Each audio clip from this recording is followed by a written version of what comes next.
Hi everyone. Today I'm going to share with you a topic on how to craft a PhD research with a small number of participants, or sometimes known as small sample size.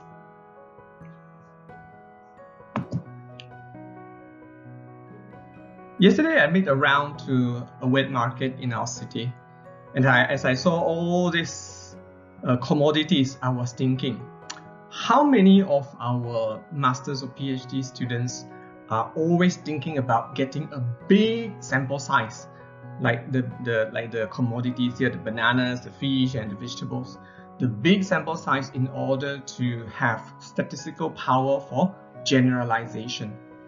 It's always good to think about this at the very beginning, especially the sample size, whether you are able to do statistical generalization of a study.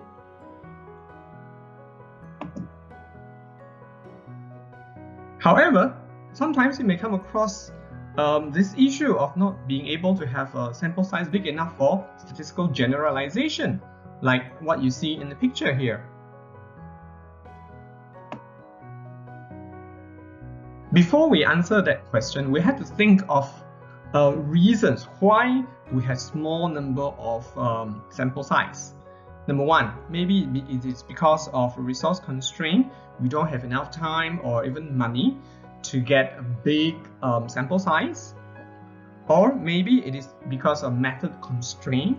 The way we disseminate the survey was very limited. And of course, the third reason is the nature of the sample itself that actually pose constraint. For example, if you're looking at people or students with special needs, or maybe you're looking at patients with a very rare disease where you are not going to get a big sample size. Now, before we think about how to overcome the issue of a small sample size, we have to ask ourselves, what was the purpose of our research? Are you looking at the product, or are you looking at the process? Are you looking at the outcome, or are you going to look at the experience? Because these key questions will determine your options. If you're looking at product or outcome, meaning to say you are very likely to do a quantitative survey study where you'll be looking at variables and the relationship or changes in the variables, there will be product or outcome. On the other hand, you probably want to look at the process or the experience. There will be more either mixed method or a qualitative approach to your study. So we have to be very clear. Are you looking at the product or are you looking at the process?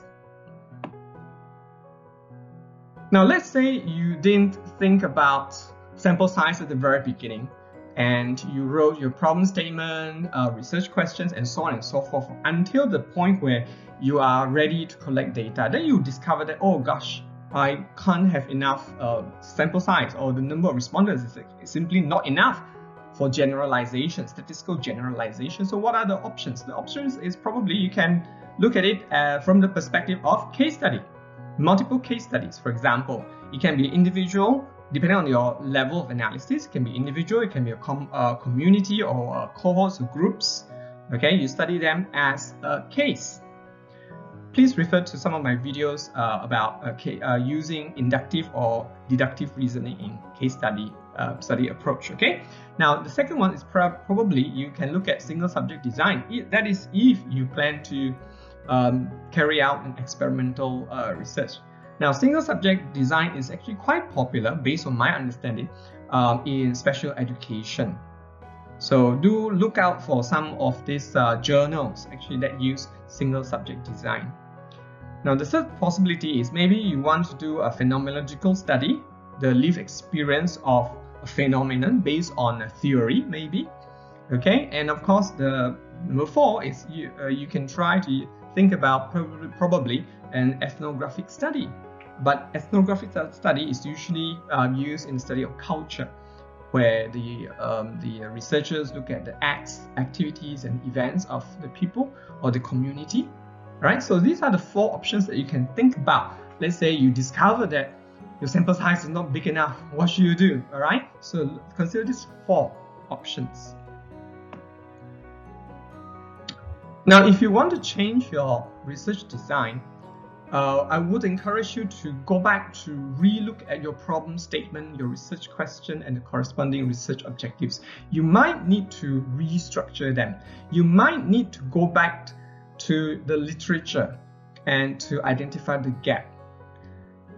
You need to go through this in order to come up with research question and objectives that can actually match your research design.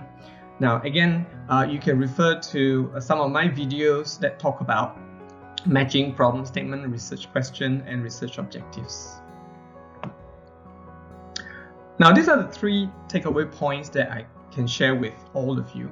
Number 1, consider carefully the potential sample size even at the beginning of your research. Don't leave it until later. Don't assume you're going to get a sample size big enough for statistical generalization. It's always good to think of this at the very beginning of your research. Consider pooling of samples from a few groups of cohorts in order to have a larger sample size. Maybe if you are doing educational research, you are taking a class. Maybe your class is not big enough. You might want to consider getting some students from other classes, all right, or maybe students from other schools or other universities in order to participate in your research. That might be able to increase the sample size.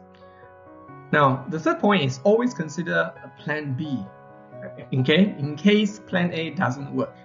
So these are my takeaway points for all of you. If you like my video, please hit the like button and subscribe to my channel, because I'm going to share with everyone some of these research issues as I come across them in my work, in my experience. I'll see you in the next video. Bye.